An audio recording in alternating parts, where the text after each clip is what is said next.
So you are, since we spoke last, it's been a couple of years. Yeah. And so I think you've had some changes and stuff. Yeah. You've gone more independent and Yeah, that's right. Yes, I was oh my God, I wish I was at Vox and living in a little shoebox in the East Village. And now, yeah, I'm uh, doing the Man Enough podcast, which is all about masculinity with Justin Baldoni and Jamie Heath. I'm also, yeah, starting this new podcast with Monica Padman and Dax. And my Substack is basically replaced my sort of media job. So you could say I have my own little media company, trying my best to do, continue to do solution-based journalism and bring, make sure that people can remain civically engaged in the world without feeling really depressed about it.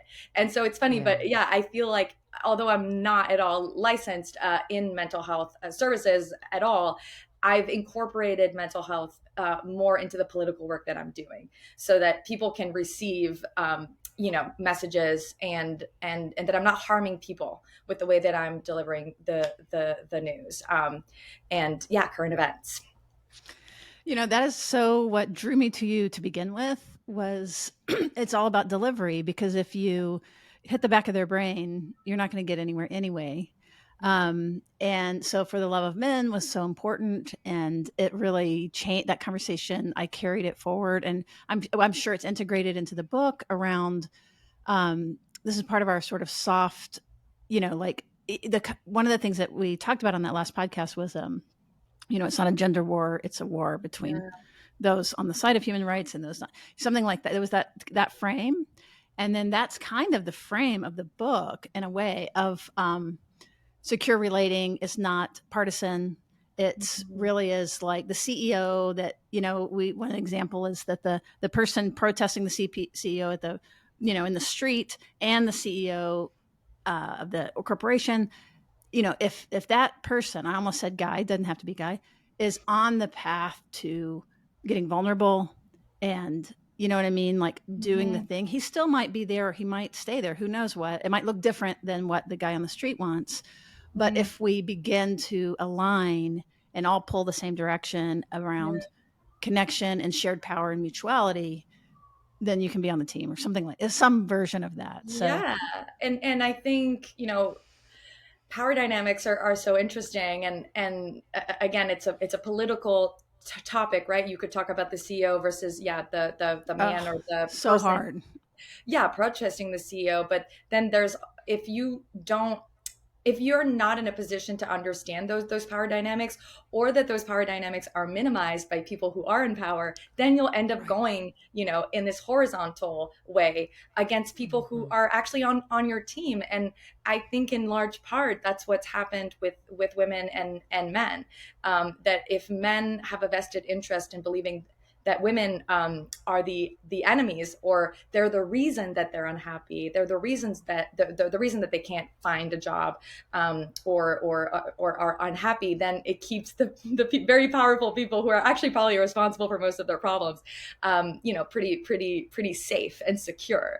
So I love that framing too of security. I think the book that you're putting out is so important because so much of what's going on right now is that we all feel so insecure in so Exactly, many and then ways. everybody polarizes and Yeah. has to get self-defensive, and it's interesting because okay, so we should probably like officially start, but part of it is this. Even when you were saying it, like security, it's like the way to get security is actually to not be secure, like Mm. it's through vulnerability and connection that security for that real security happens, right? Yeah. So like there was something about the way you said it, I thought like, well, it's not really about safety. It's almost like staying engaged when you're not safe Right. and letting the discomfort happen and not getting in your silos and stuff. Yes. And it's so hard. I Mhm. think a lot of us have been confronted with a lot of uncomfortable feelings about ourselves, about the world, about things that Well, we've you done. especially lately, I think, right? Who? You especially Me? lately, right? Like Because of I just was, yeah, just some getting some fire.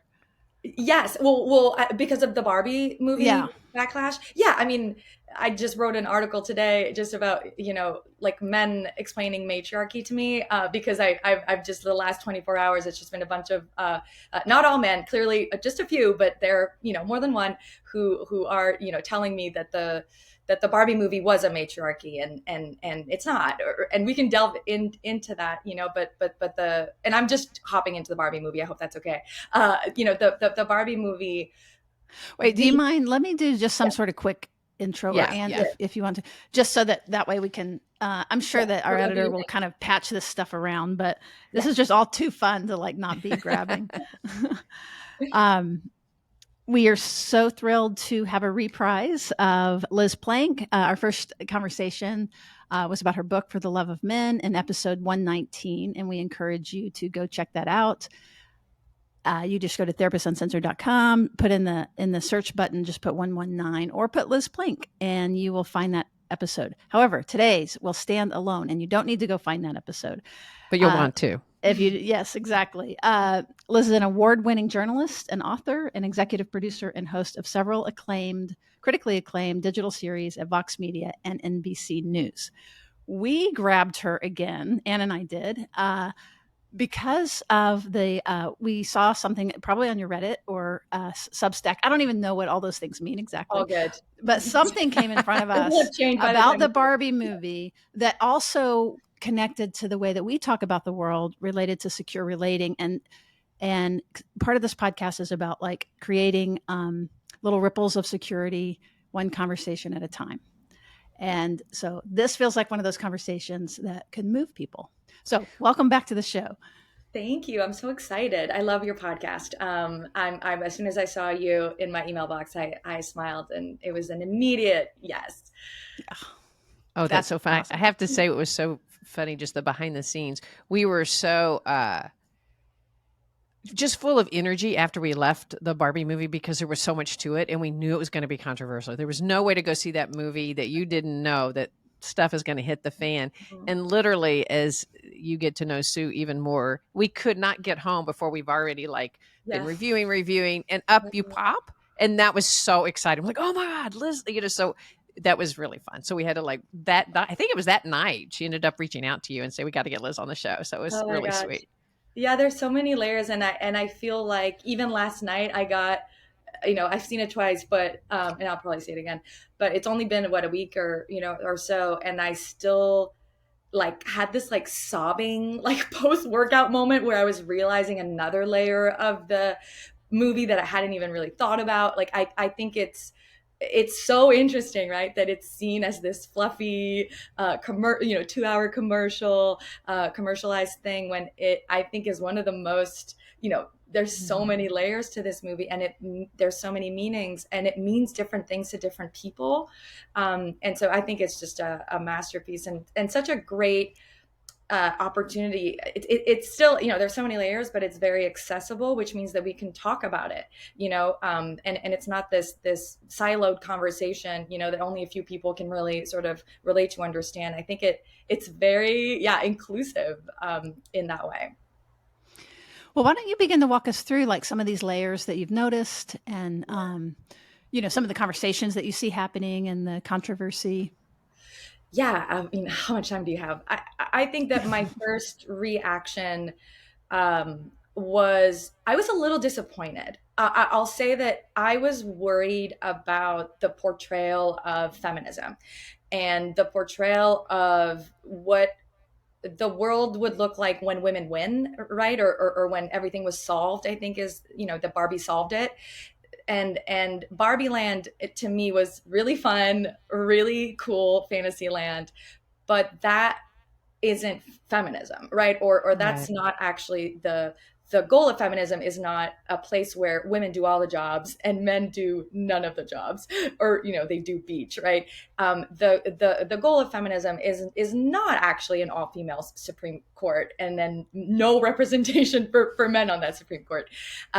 There's a feminist revenge fantasy, which I think is valid, which is expressed in that movie, of like women really taking over and what the world would look like when women are in charge. But yeah, I worried that it would play into the hands of the detractors of feminism who, for the longest time have said, this is why feminism is bad, and this is why feminists are bad, and this is why you shouldn't listen to them. And, For the Love of Men, and a lot of my work has been focused on men, because that I want to disprove that. And I want to make sure that people know that, patriarchy hurts everybody, and feminism liberates everybody as well. So at the beginning, yeah, I as much as I loved it, I was also a little, yeah, I sort of, yeah, was a little concerned. And then there's all this backlash. Right. And, we can talk about the Ben Shapiro burning his Barbies in their car, and, Matt Gates's wife, saying we shouldn't go see it. And, again, it became very political, as everything does, I guess, in the United States. And then I became very protective. Like, I had not thought about Barbie for 20 years, and all of a sudden I would literally take a bullet for Barbie. I, like, to my grave, will fight and protect Barbie, because yeah, I started seeing the backlash as even more concerning, actually, right? And so I took it upon myself to really, but yeah, at the same time as the backlash was funny and a lot of people were laughing at it, I thought it was important to take it seriously, and I always do. I think it's important to know what the other side, quote unquote, right, is saying, or what the person who doesn't agree with you is actually saying, and actually listening is part of, I think, again, remaining civically engaged and being able to have conversation, and eventually, progress of our society. And so once I started listening to the complaints, it was like, men are, it's too woke, so it's too feminist, it's anti-man, it reinforces the idea that the genders can't work together, right? That men are against women. And then I started looking at this list of complaints, and I was like, these are not complaints of feminism. These are complaints of the patriarchy, right? Feminism is a system where all these power structures are eradicated, where women and men are on the same team working towards the same goals. And patriarchy actually is what you're talking about when you're naming all of those things. And it became clear to me then that, I think, again, I'm not in Greta Gerwig's, head, but I really think that the goal of the movie was not to represent a perfect world, but to really parody and highlight Right. how humiliating and degrading a patriarchy is, by flipping the genders, and by creating this flipped, world where men are treated the way that women are treated right now in the world. And so, and then I went on a deep dive about matriarchy, because then, yeah, all these, a lot of male identifying people on the internet were telling me, no, Barbie Land is a matriarchy, and matriarchy is the opposite of patriarchy. And so I, went on a deep dive about how actually, and we don't know this because we believe the patriarchy is natural. We believe that we've always had this system, and it is just not true. Patriarchy is like 3,000 to 5,000 years old. We've lived longer without it than we have with it. And there's so many societies that have existed outside of the realm of it. A lot of prehistoric societies are believed to have been matriarchal, or at least egalitarian. And so, and matriarchy, I'm going on and on. I'm going to stop soon. No, keep going. Matriarchy is also, because we don't, most of the world is patriarchal, and history is told in a patriarchal lens. We don't realize that the matriarchy is an entirely different system, where motherhood is at the center instead of competition and hierarchy. Not that competition and hierarchy are bad, by the way, but yeah, matriarchy is completely centered around motherhood. And so there's and because it's matrilineal, it doesn't really matter like who the dad is. It's not as important. So there's no illegitimate children. There's no everyone takes care of children. It's very collaborative. And so we don't realize that yeah, what matriarchy could actually look like. And imagining outside of that box of patriarchy is very uncomfortable for a lot of people, but I think is so exciting. Mm-hmm. Yeah, because you're saying that, that, yeah, the men or whoever doesn't like Barbie for those reasons, right, for the feminism or what have you, actually, that what they don't like is patriarchy. That Yes. was something Yeah. that you had Yes. said. And you had also mentioned the whole thing about us initially studying chimpanzees, which are a patriarchal society, Yes. and how that perhaps that we wouldn't assume all this is natural if we had originally, we had found bonobo chimps to begin with. Yes, yes. So We're equally related to chimps as bonobos, and there's been more feminist actually literature around their society and how they organize, because it is a completely matriarchal species, and they are really focused on. I mean, the sex, bonds lots of and sex. a lot of sex, a lot of masturbating, and like doing, yeah, men are the female ones are having sex with the male ones, the male ones are having sex with the male ones, like everyone's having sex with everybody. It's a fun, it looks like a fun, Equality, yeah, You're different, yes, there we go. you're equity. getting more people interested. You're getting more men out there interested. Yeah, Wait, tell me more about that matriarchy, would you? right? Yeah, you go like, wait a minute, why don't we know, right? And again, why do we assume that one way is natural? And it's because, again, history is just an interpretation, science is just an interpretation, and the people who have been interpreting have come from a singular subjective experience, and I won't even need to name what that experience is, but it's certainly not been diverse. And so the way that we've even understood the world and ourselves, it is through that patriarchal framing. And but people really hold on to it because they don't know anything else, right? We didn't learn about the bonobos in school, unless maybe we went to like a women's college. Even then, like, I didn't learn about it in women's studies, and I did a master's, like, so it's, again, I think there's so much reimagining that can be done around this, and I find it really exciting. And that other layer of that I got last night, where I did start to cry.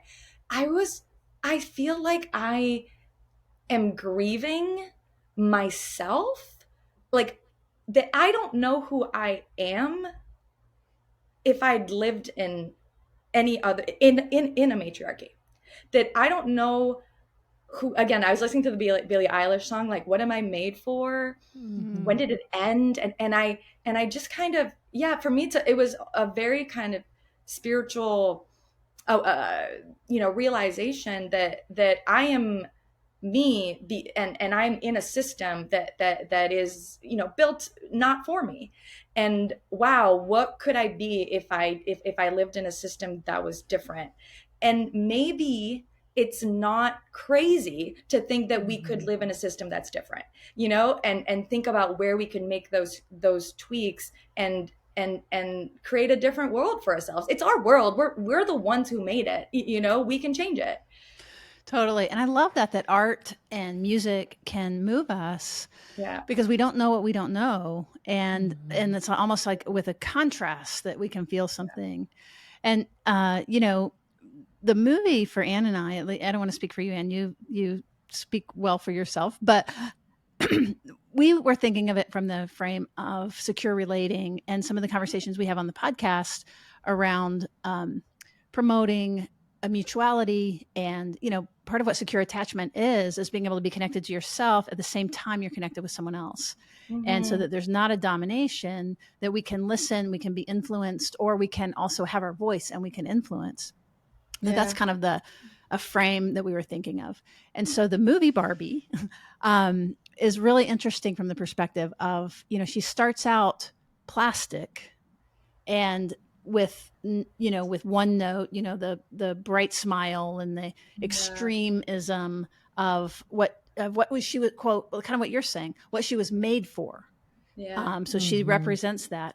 And then it's through like these intrusive thoughts that she wasn't meaning to have around Right. death Yeah. that she began to come alive. And then the shower was warm or cold or whatever. And then everything began to kind of go, quote, wrong, but as she came to life. So Mm. for us, it was like thinking in terms of as we get more we can't be safe and connected, like totally safe, like siloed safe. Like we can't be plastic and Mhm. invulnerable. And you're the one that had said this, I think, about like it's not toxic masculinity, it's toxic invulnerability. Mm-hmm. And Yeah, we're so the plastic is invulnerable, but as she came to mhm. life, now, you have tears and you have oh, so they go to the real world and they're self-conscious and Yeah. insecurity comes in, but that's part Mhm. of actual secure relating. And did you have more or Yeah, something? that's acts of, I love what you're saying. The act of becoming real is dealing with that fear Mhm. and And when shame and and shame, and everybody came alive when they could feel the fear. And it feels like what's so interesting about patriarchy is it so promotes fear because it's all Yeah. about hierarchy. If someone's on top, somebody's got to be on bottom. And Mhm. so it's about this which means somebody's competition. coming after you.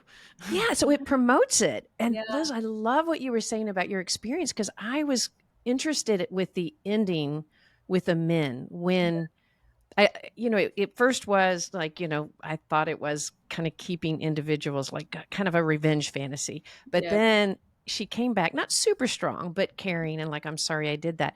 But it was all about, but who are you, Ken? Yeah. But who are you? Yeah. And it feels like this is the first time as you brought your experience forward that I realized we were both going through it. Both men and women Right. probably were having that. And that's the experience of, oh, wait, if I'm not in a hierarchy and I'm not being fed who I'm supposed to be through these gender roles, right? Then I really do have to question. So you went through that like, wait, who am I? If I Yeah. had all that, and they were asking Ken, who Yeah. are you? And he was like, wait, if I'm not there for my ego and for the competition and for the Or to be arm identity, candy for Barbie. yeah, like who am I? So it was their questioning of who they were as well. So I kind of Yeah. loved hearing your experience of that. Yeah, no, I obviously loved that part of the film. I am Kenough, like all of that stuff I thought was so profound and important. And that's again comes back to, I mean, any dominant group, right? In a Right. hierarchy. It's even, I think, the way that white people, right? Who are you without your whiteness? Is I Mm-hmm. think what, Toni Morrison and James Baldwin, right? Like have tried to encourage white people to do and to deal with their own discomfort and their own insecurity. And what does whiteness or what does maleness bring you, and Mm-hmm. that and what is it replacing, and I think it comes back to secure, right? It makes you feel Right. secure, but what is it really? And what's fascinating is that Ken, I think, is the less free character, right? I think he's the one who has the less freedom, because he, even when, whether he's subservient at the beginning or that he's dominant, or yeah, dominant when he takes over Barbie Land with the Mojo Dojo Kaza house. And all He the horses. Spoiler alert. Spoiler alert. I know. We're like, what is she talking about? Anyways, that's when today she's like, I haven't seen it yet. I'm like, haven't you seen it at this point? Isn't Oh, it yeah, just your exactly. With just the conversations, you've seen yeah, it. yeah, but yeah, sorry, there's gonna be a lot of spoilers, but yeah, whether he's in the subservient position or the dominant position, right, that he's quote unquote winning, in the framework of the patriarchy, he's in charge, he has, owns the property, owns Mm-hmm. everything. He's still not free. Like when he's subservient, he needs Barbie to feel a certain way about him, or to look at him a certain way, or for him to get the wave and surf in the right way, which even that is an entire little metaphor for masculinity, because most drowning victims are male. I talk about it in the book, and it's mostly because men don't take as much precautions, and like in the Barbie movie, he wants to sort of impress her, and he hurts himself and ends up in the ambulance. But then even when he's dominant, he's not, like, he Ken never comes off as very happy, right? He's not Mm-hmm. secure in that dominance, because he needs to remain dominant, to Anne's point, right? That or no, Sue, you said that, right? That someone's coming for your spot, and so you constantly need to be hyper vigilant or self-aware, or be again concerned with beating other people instead of connecting with other people. And that's the loss, really, Mm-hmm. of the kind of patriarchal masculinity that we're talking about.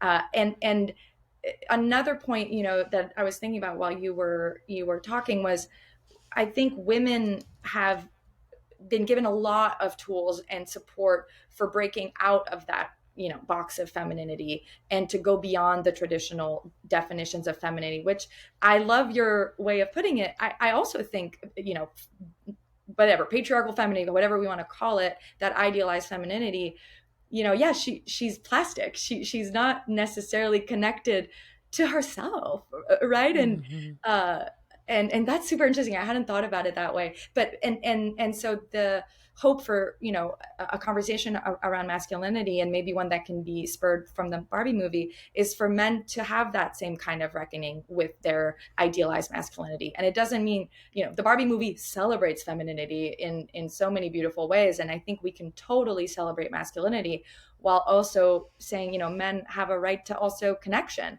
and to feel masculine. Well, that's definitely some of what really attracts me to your work, and which is this really kind way of holding everybody. And rather than approaching it as good, bad, or male, female, or any kind of binary like that, that that I don't even like that patriarchy is associated. I wish it was not even associated with men. You know what Because I it's mean? not about gender. Yeah. It's I wish patriarchy is it not about wasn't. gender. That's right. Yeah. Because if you start talking about feminism, that will get people's hackles up. Patriarchy, you can just say that one word and you're going to lose people, because Yeah. they're going to assume all these things about you. And I think that's so sad. But what I like about the way that you frame things is that, just like in this movie, it's kind of like, in what you said, was it's kind of a sleeper, and it catches people that weren't necessarily Yeah. showing up for that. Yeah. That, like, for example, when it flipped and the men were in charge, it seemed so mean to the women. Like, it was just so kind of, also, it was stereotypical Barbie, but this was stereotypical patriarchy, right? Like, Yeah. very kind of extreme, way more extreme than Barbie's patriarchy, which was also Exactly. patriarchy. That's a really good point, right? Right. It Yes. was when the men did it, it was much more domineering than just the friendly, Yes, friendly exactly. dismissal, Yeah. friendly neglect of the other sex. Friendly. Right. Like, like the friendly wave, but then you move on, but it hurts. Yeah. You're just, But what I was thinking was, yeah. there was something Sorry. about the flip of it that felt so aggressive and like bad. But that was part of what the movie did, was like helped you see that, no, there's nothing. That's exactly what we experience. We're just used to it, like not being on the Supreme Court, and not, you know what I mean. So it doesn't feel as aggressive when it's the woman that is the submissive person. But for some reason, it just feels so offensive and aggressive, just as a experience, when you flip it, and then the men are in these subservient position. It feels, So that was just something too around. Oh, a question for both of you is, so at the end, when the women deprogrammed the men, and that was interesting. Like, that's probably something I haven't thought enough about, but like, what was that process of bringing them back to that they had internal, like, first of all, how did they lose themselves? Just because these men come in and say they want to take over, why did the women drop into these subservient positions so easily? Yeah. And then what was it that drew them back to themselves, where they could feel themselves?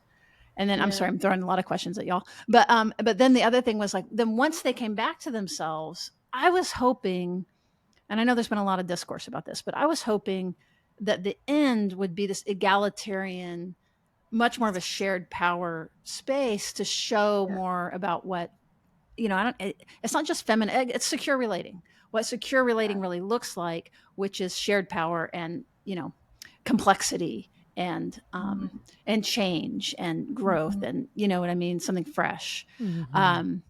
But it ended up kind of a little bit, I thought, too far flipping in the other direction. So what are y'all's thoughts about any of those things? Go for it. I mean, I agree entirely. And again, when the whole sort of flip around talking about Ken's masculinity happened, I got so excited.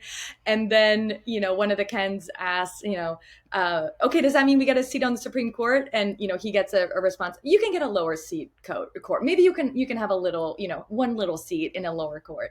And I went like, no, like, and I think another character said, you can have what women have in the real world.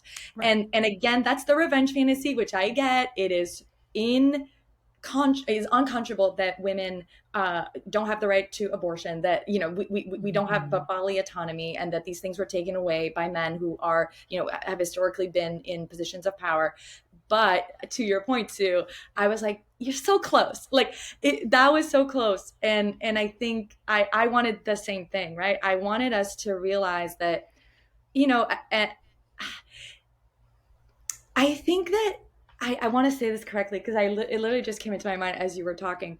Patriarchy produces something so unnatural, actually, right? Of just one gender, right, in charge and in positions of influence and power.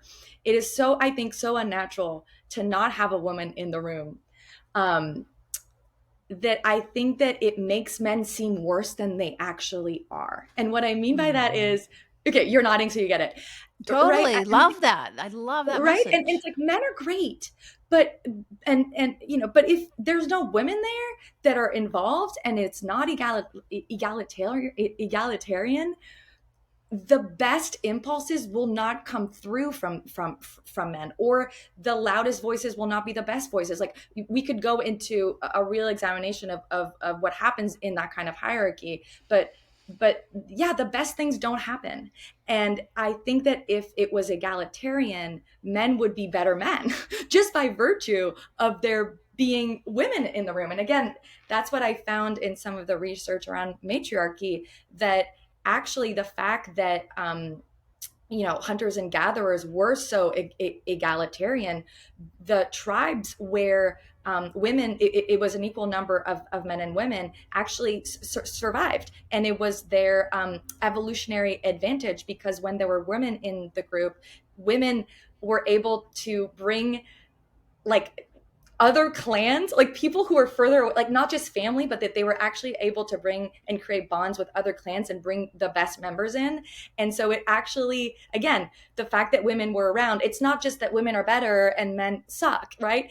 But in a patriarchy, you could assume that, and because of what it produces, right? Which is, I think, what so many men who were watching were upset about. I think that there's so much anger directed at feminism, and at women, but it's actually anger at patriarchy, because yeah, all, like, objectively, and this happened to me on the book tour. I would talk about my whole thing, and then the TV was, the camera would stop rolling, and the male host would be, but admit it, women are better, right? There's this kind of Oh, idea, interesting. right, that women are just better and men suck. And I think that that's what they're upset about, right? Because Right. to your point, Sue, the destruction of the Kens is horrible, right? And at that point, you're kind of identifying with the main character and you like her, and it's hard to watch them do that. But that's what happens, unfortunately, every day in so many different ways.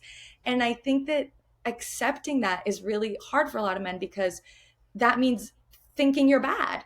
And I think that it's not men that's bad, it's the way that we've it's like, yeah, this patriarchal organization that can make them more likely to be bad. That's my theory.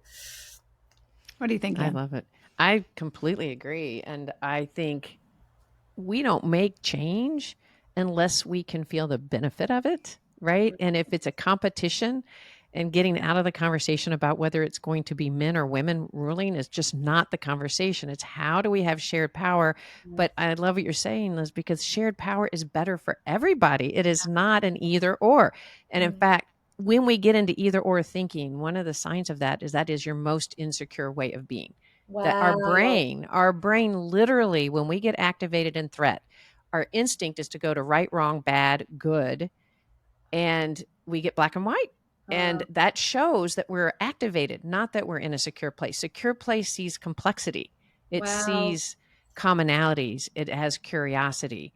And Mm, I think the more that men and women realize we're not trying to destroy values of anybody, what we're trying to do is promote a more secure way of living, no matter what your value is, right? Like the more secure way of integrating yeah. together. And I thought, to get back to the movie, it's interesting. Like I was with you, like, why didn't they have it more egalitarian? Yeah. But as I think about it, as we're talking about it, it's a little bit what is activating the talk. Had they done that, it would have been a snoozer almost, because it would have brought us into an ideal world. That Right. the act of getting there Yeah. is going to be hard. It's like if we were to say, okay, now if y'all would just share your power, we'll all be here together. But there is so much threat in sharing that power because we have to Mhm. give it up, Mm, that it feels like that they were trying to stir, oh my God, this is really what it's like. And to Sue, to your point, that it's so unfair that it feels horrific. So yeah. it pisses us off. So it activates it. But it's also kind of like their point that all of a sudden giving us doctors and lawyers make us better people in Barbie land. But it was like, are you kidding? We are so full of the pain that's still there, no matter what our opportunities are. Getting to that speech from America, Yeah. that That was so yeah, it good. was powerful. That So I kind of, speech. now that I'm thinking about it, I really like, in a weird way, that it left it kind of aggravating and unrealistic. Yeah.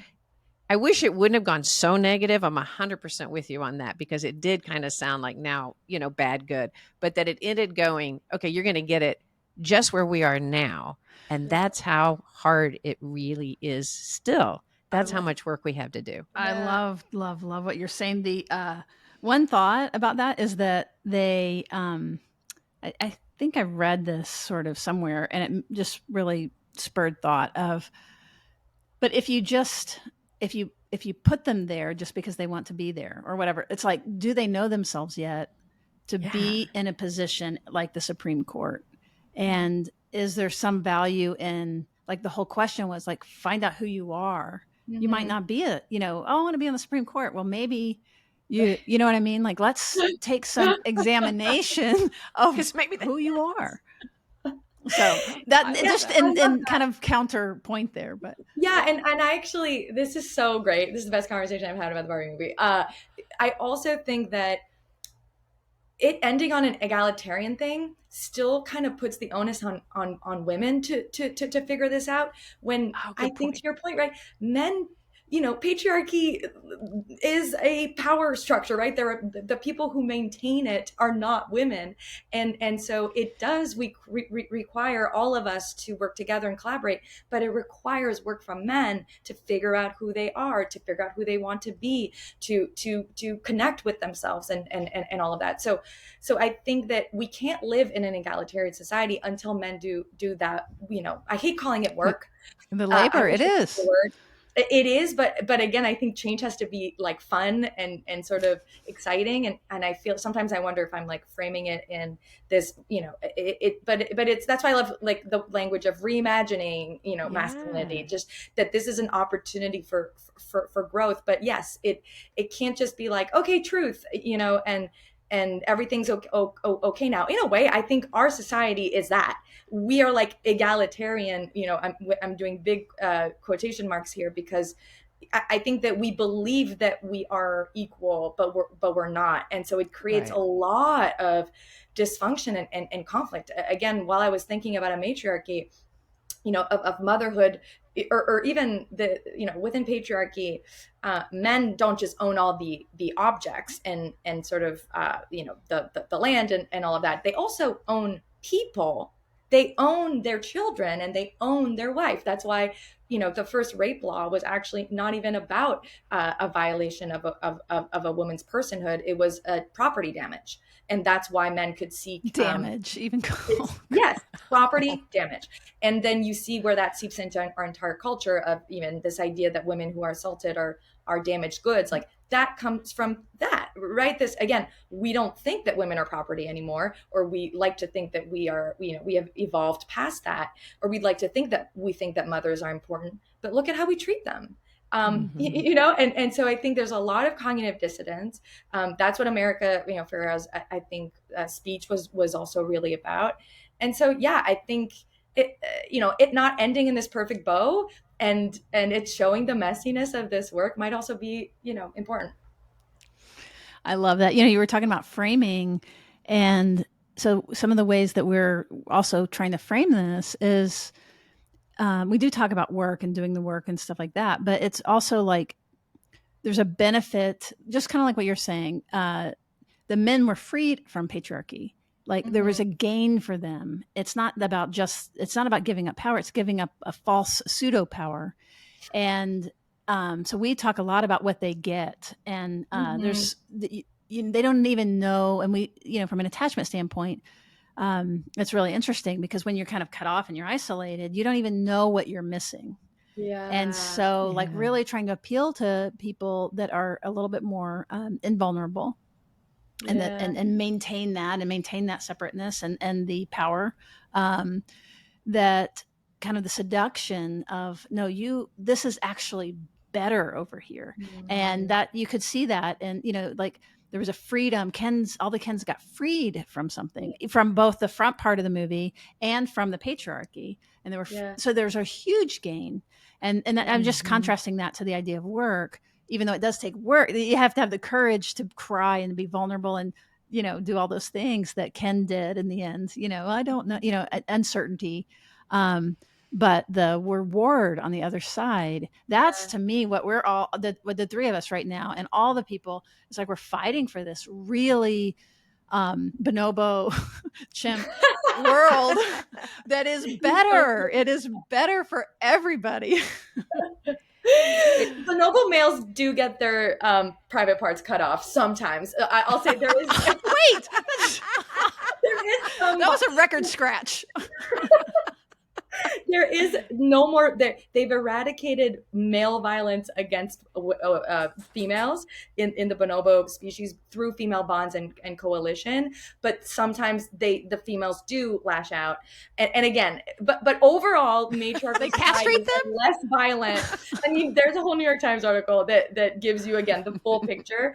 It's still, again, matriarchal societies are less violent overall than patriarchal societies, but again, and I will say also, there's violence against men already Oh, in totally. patriarchy, It's right? There is dangerous. no Oh, perfect yes. world, yeah. right? And that's the part that you're talking about, which is, acknowledging, this is what you get out of patriarchy, but here's the long list of things that you suffer from in patriarchy.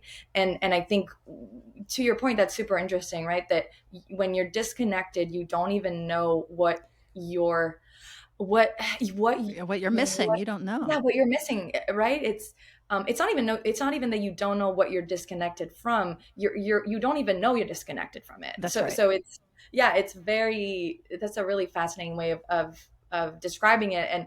And again, I think the work is pointing out those things, right?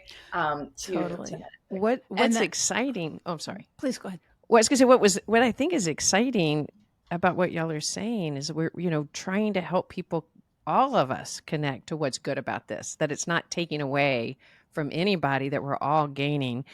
And as a couples therapist, there's so often times that men are so cut off from the true connections that they really desire, that they want. They may think they want it sexually, but it's still like not satisfying, but they can't put a pin on what it is. And I Mm, think that is why those the episodes, which were actually really funny, really connecting, but very painful, of all the ways they were able to get the women away from the men in that moment, they yes. played each one of them a role that we all could relate to, Mhm. right? Whether it was, oh, I can't Listening to do the this. music being sung at you. Oh, that was the most fun. Like I was all of a sudden thinking about, like, they think that they're so connected when they are so in when that their connection and their value is about being important and the smart one and the charismatic one and the Performance. one that draws the attention. And so they think, because it's filling this artificial system of importance, that is not their value. That's not their value.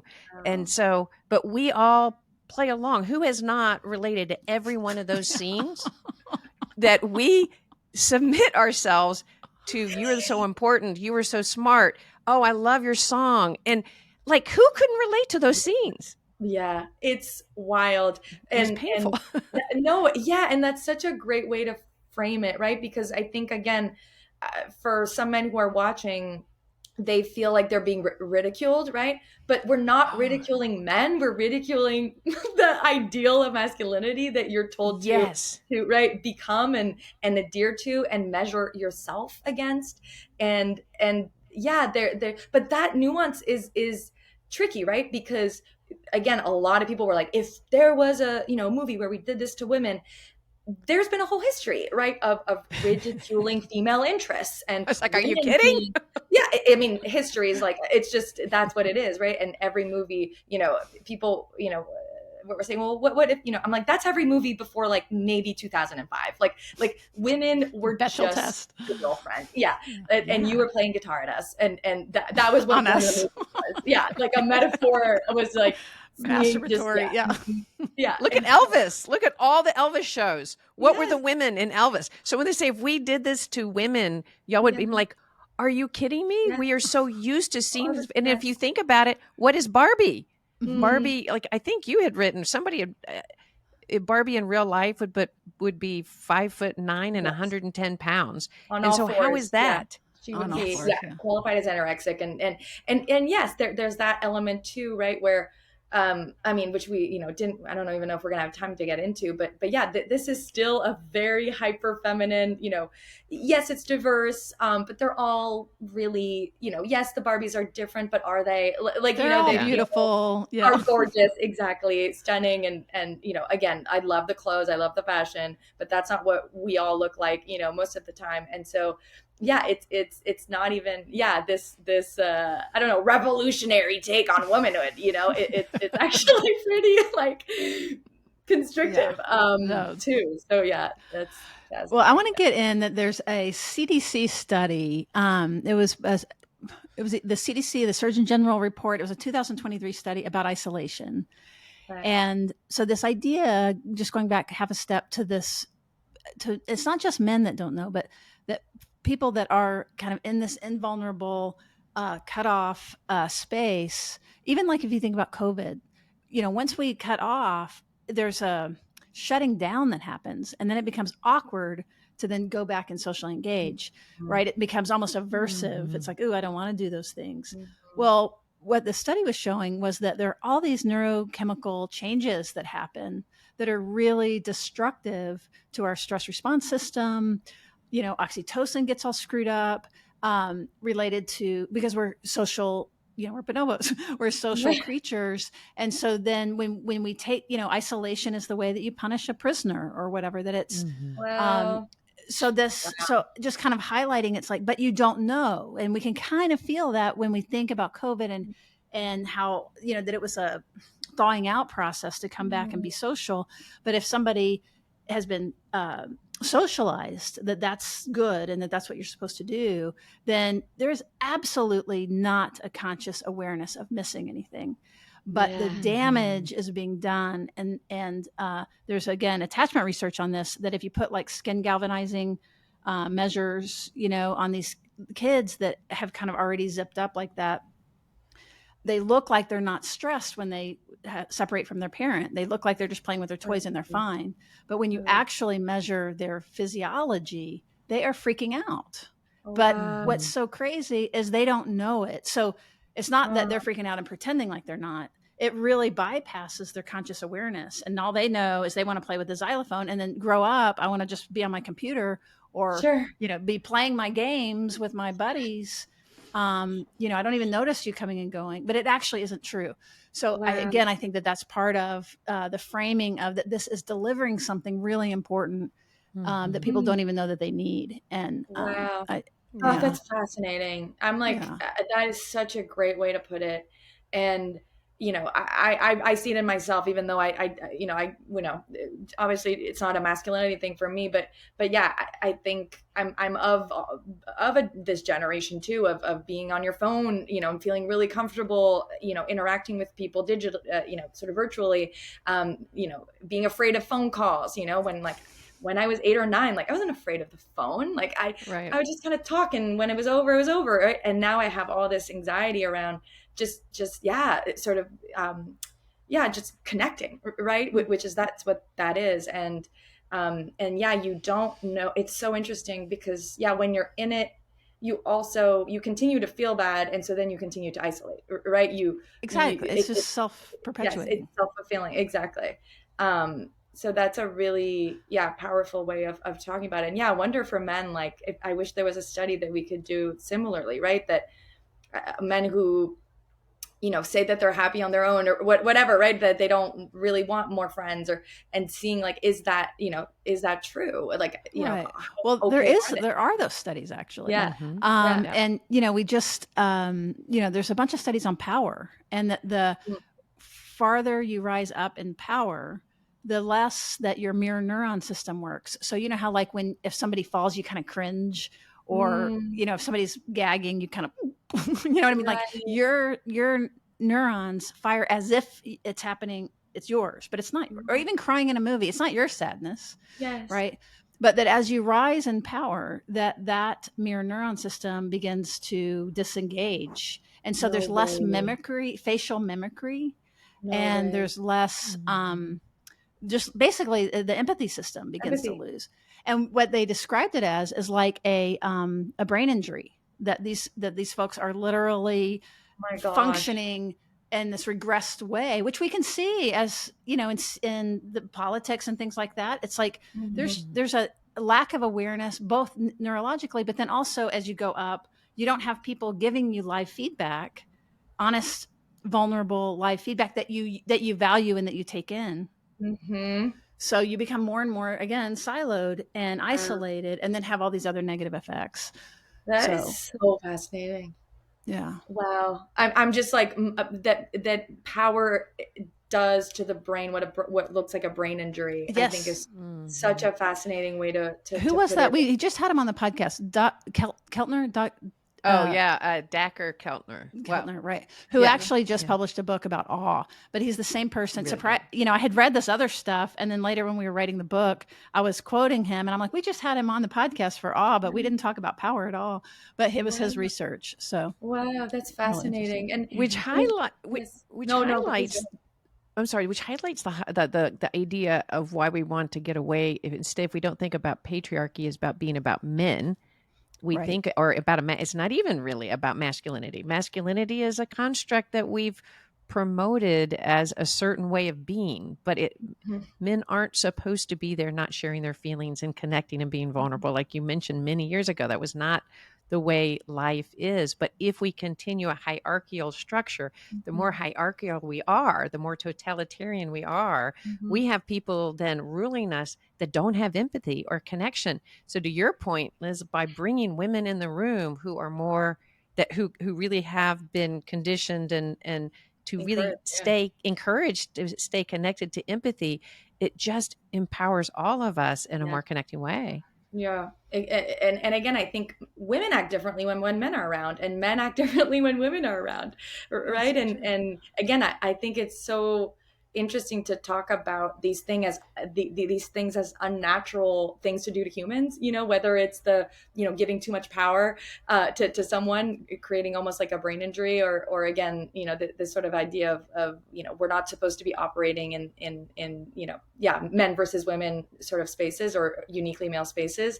I think that yeah, because I truly, and this, if we really want to get into it, conservatives and progressives like tend to think differently, right? There's the whole Lakoff, right? George Lakoff, he wrote "Don't Think About an Elephant," and he does a lot of behavioral science and neuroscience, and talks about just what are the values that conservatives tend to think are important versus progressives, and conservatives do tend to believe in that hierarchy is important, and it gives them that, I think, a sense of security and safety, and progressives tend to want more centralized sort of forms of power. Mm-hmm. And we've kind of associated those with masculine and feminine, even though I'm not sure, if that's even remotely true. But yeah, these are just ideas, Hmm. like, Well, they're just ideas, and and that about politics. It's like also there's something about conservatism being related to fear. yes, the Um, idea, yeah. and so which again goes back to kind of the thing that we want to really promote, which is around secure, like some of this division and polarization is fear unregulated, right? And it's Mhm. Mm-hmm. threat unregulated. And Yeah. so learning how to, going back to Barbie, learning like what this wet thing is on my face and what this tear is and what's causing the tear and all of these things helps us regulate, which if we can regulate, then we're not reacting to terror and to our threat and to our fear, we're not then having to go into those regressed, self-protective place. When we're triggered, we're not connect, it's, we're not like when Ann and I are arguing or whatever, right? That like, I'm not going to, if she gives me feedback and I really am in this dysregulated place, I'm probably going to be not very nice. Like, I'm not going to be like, oh, thank you for that wonderful feedback, Ann Kelly. Right. I'll probably be like, rah, rah, rah, rah. No, she's not. She's not like that. But so I guess what I'm saying, like, that's one of the things that we like to do is like, this is a human issue because we're mammals and we have a biology. That's all it is. Yeah. And so, threat or not threat, we're in our ventral vagal connected space, which allows for mutuality and curiosity and those things, or we're not, and we're self-protective. So if we can, the more we can learn about the brain and the mind and relationships, and so that we can regulate and like, oh, I'm just afraid right now, or I'm a little nervous, or I'm a little jealous, or I didn't know I was jealous. Anne had to teach me of like, Sue, you're not angry, you're jealous. I was like, oh, I love that. Jealousy is so hard. Oh, I did not know that. Yeah, I'm like, I hate that girl. So my point is now I go, oh, I'm just jealous. So this whole thing about emotional regulation and recognition, which was in the movie. It was as she became more complex, and as he became more complex, and at the end was crying actually, that now we have this chance for equality and egalitarianism. Do you think that men and women feel secure in different ways, or is it the same? And do you want to? Well, I think there's a lot of, if you're talking genetically, temperamentally, or socially constructed, I think men and women socially constructed experience fear in different ways.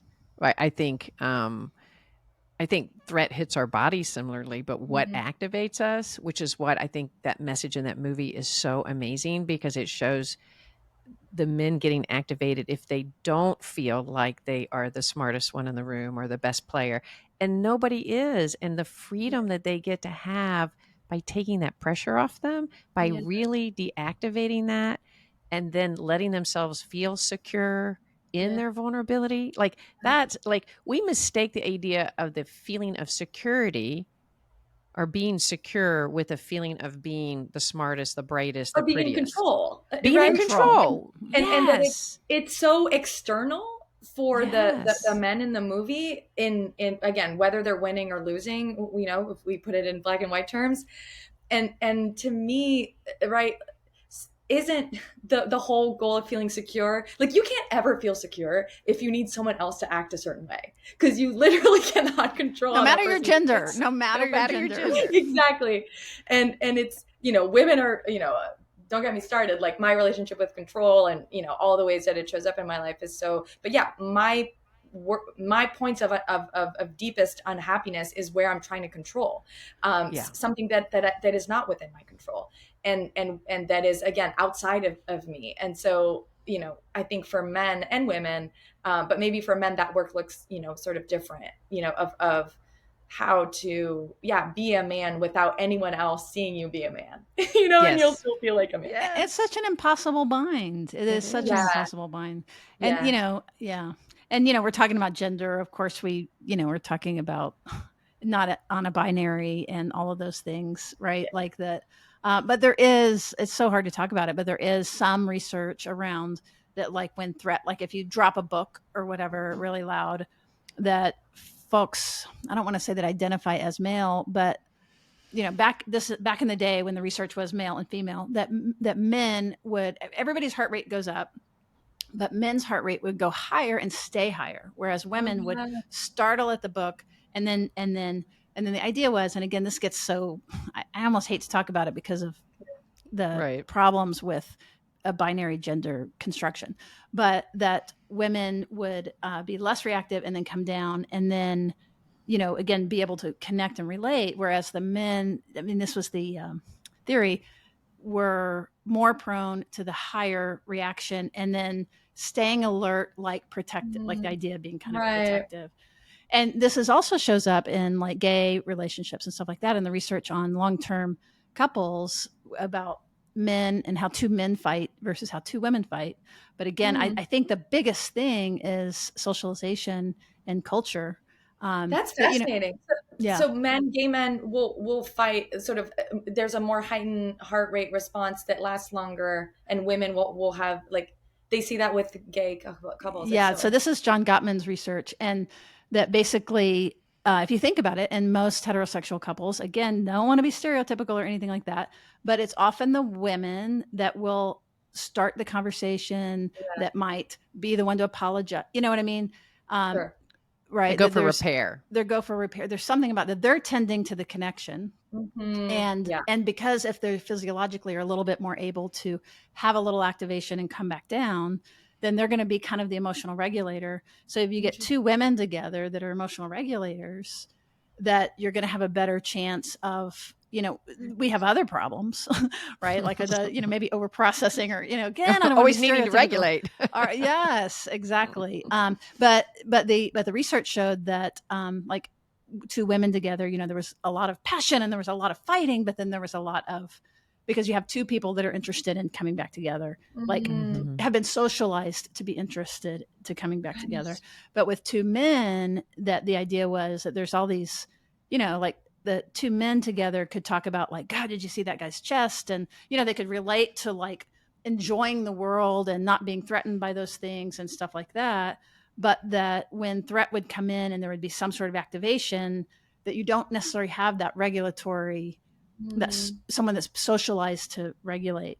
And so that sometimes at those, there's a lot of humor, there's a lot of, really wonderful things, but Sure. that men fighting, I mean, if you think about men, like extended eye contact, you're either going to make out or fight. Yeah. Like something's going to happen. I'm not sure which way this is going to go, but if I keep looking at you, something is going to happen. Dude, that's So, and yet men need that, and I think yeah. that's what we're, just to bring it back around, I think that's what we're all advocating for. It isn't for women to be in power, men to be in power, but it's like that men do need that regulate. They do need Yeah. co-regulation every bit as much as women do. It is Yeah. actually a fallacy that women need it and men don't. That Right. is socialized. It Right. is, the man goes out after having a huge problem and hangs out with his buddy, comes home, never talks about it. Right. That's not helpful, right? It might distract, but everybody can benefit, and it's research bound from, we need the connection, we need the safety, we need the vulnerability.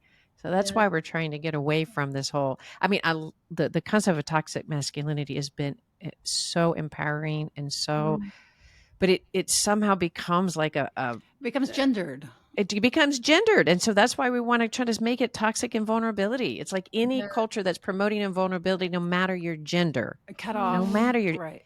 that is what that movie's about. That we want to fight it for everybody. It's like, we want to have vulnerability and connection and safety in that. Yeah. So what do you think about this notion of toxic invulnerability, that as a concept? I love it. And, purposely, I may have said this when I was on your show, but the first time, but I a couple weeks before my book was published, I called my editor and gave her a nightmare call, which was like, I'm taking out toxic masculinity out of the entire book. And, so it was, there were a lot of times where I used, because that's the term, right? And I, again, thought, this is going to turn off, the people who really, I think, need to read this book and be part of this community of change. So yeah, I think degendering this conversation is really important. I think also depoliticizing it is really important, and talking about it as, again, just something that sort of helps everybody. And again, I think that's why I've written more about the connections to mental health in the last few years, because it's a easier way into these conversations, right? Instead of saying, what do you think about abortion, or what do you, it's like, tell me about the relationship with your dad, and tell me about what you loved about your dad and what you didn't love about your dad.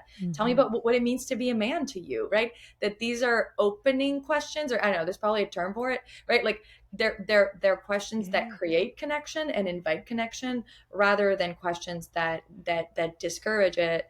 And I think I've just enjoyed myself a lot more and my conversations a lot more when I'm doing that.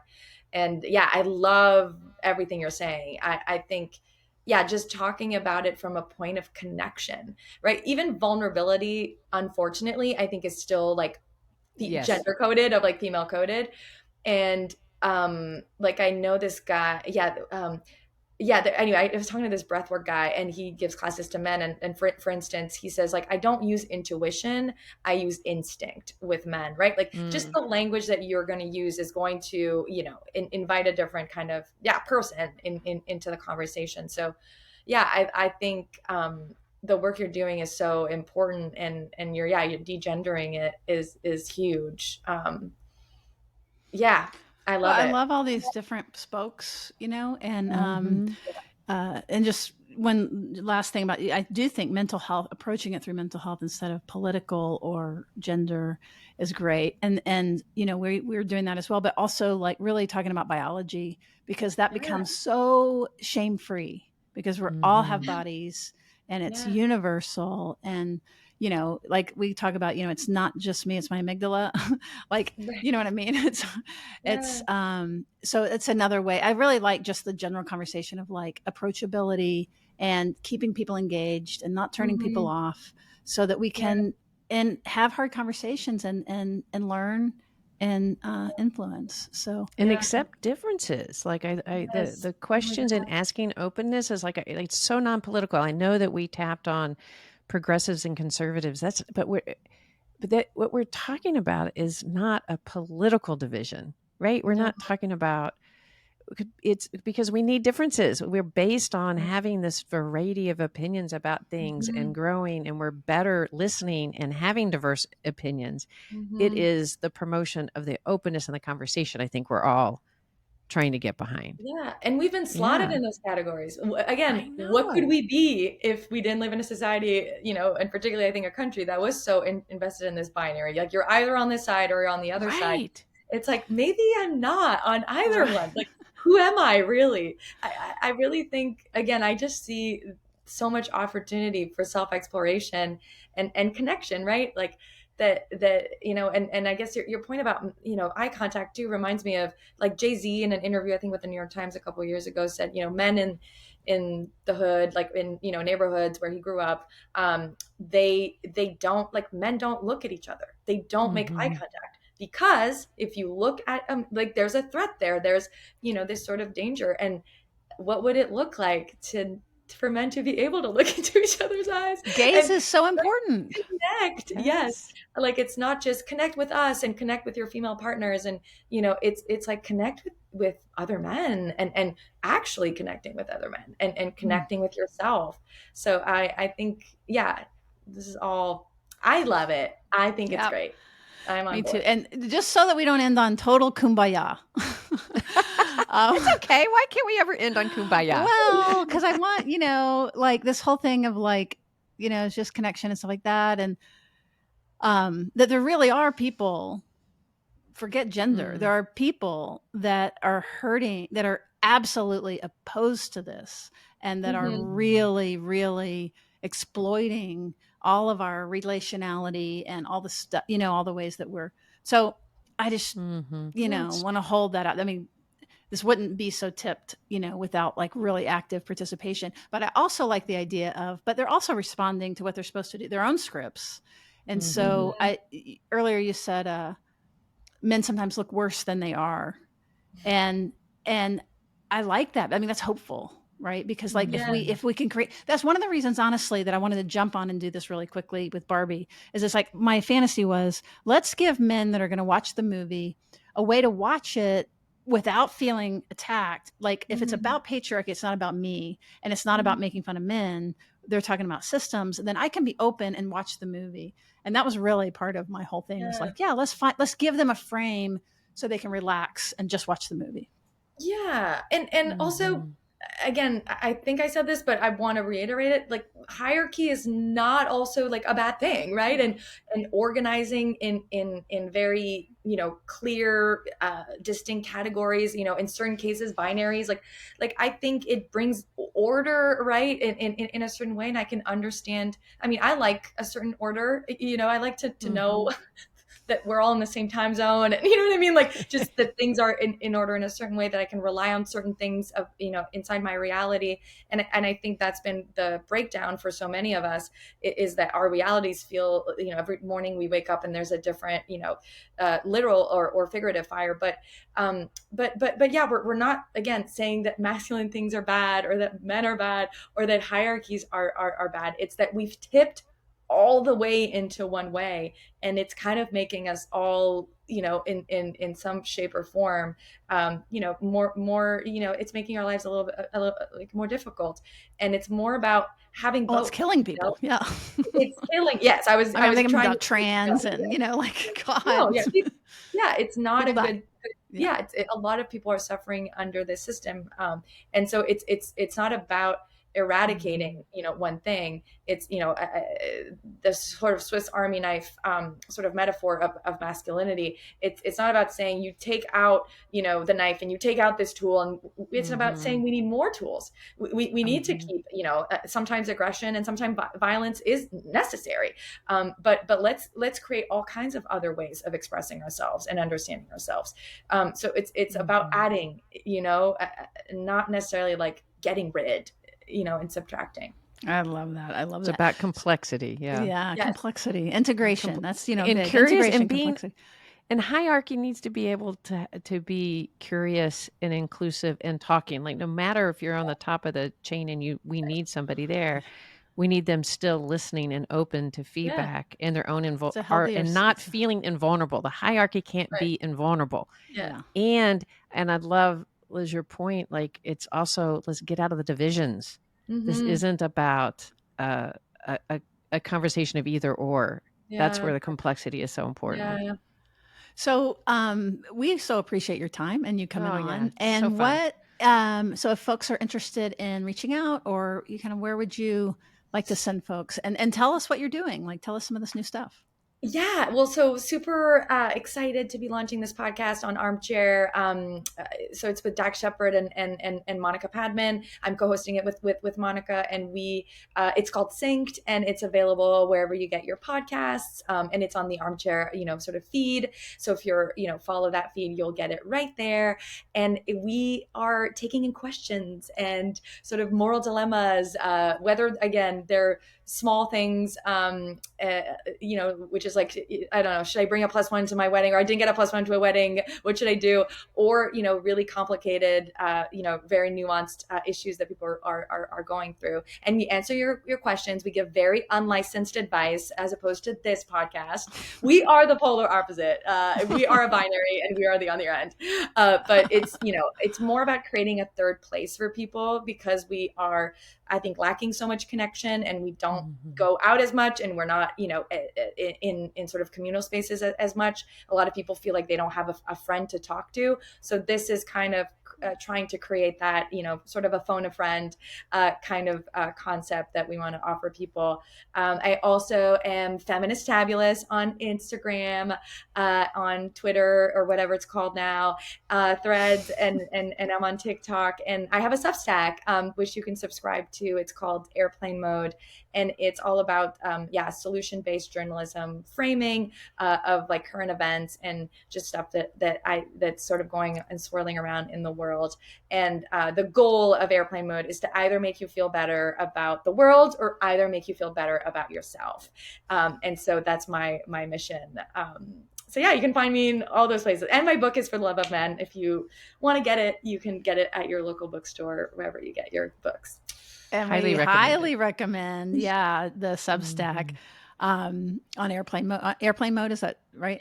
Yeah. Yeah. Smart, witty, new, fresh, Ooh, definitely. It's a thank really you. easy easy way to kind of stay connected, but not get overwhelmed, So Yes, that's awesome. that's what I try and do. Thanks, Sue. Appreciate it. Absolutely. And So all of it just, will yeah, be listed in our, by the way, all of this will be listed in our show notes. So Thank she has you. a lot to follow. So all of it will be there. that's right. And Thanks. so, a reminder: we had another episode. If you're hanging around, you're still there. You might love this. You might love Liz. Episode 119. You can get more of her with Therapist Uncensored. I'm Sue Marriott, and this is Ann Kelly. And we so appreciate you listening to us. If you appreciate this kind of content, please leave us a rating and review on any podcast player, on your favorite podcast player. It helps discoverability and helps other people find these kinds of incredible guests and resources and conversations about spreading security, one conversation at a time. Thanks. And we'll see you around the bend.